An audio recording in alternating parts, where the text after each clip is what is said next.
নমস্কার বন্ধুরা, আবার একটা ব্লগ নিয়ে চলে এসেছি আপনাদের সাথে। আজকে চলে এসেছিলাম মেট্রোপলিস মলে খাদান দেখতে।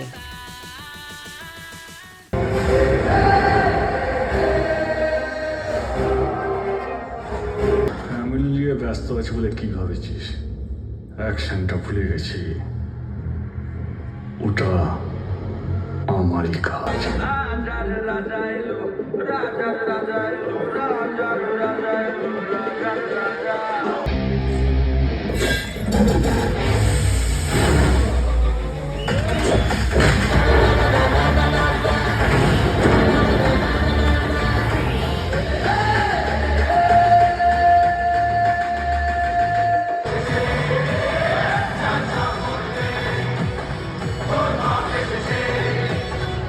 আমার তো খুব ভালোই লেগেছে। কারা কারা মুভিটা দেখেছেন প্লিজ কমেন্ট করে জানাবেন, আর কার কার ভালো লেগেছে সেটাও বলবেন। কিন্তু আজকের মতো ভিডিওটা এখানেই শেষ করছি, আর অনেক লেট হয়ে গেছে। Tata, bye bye.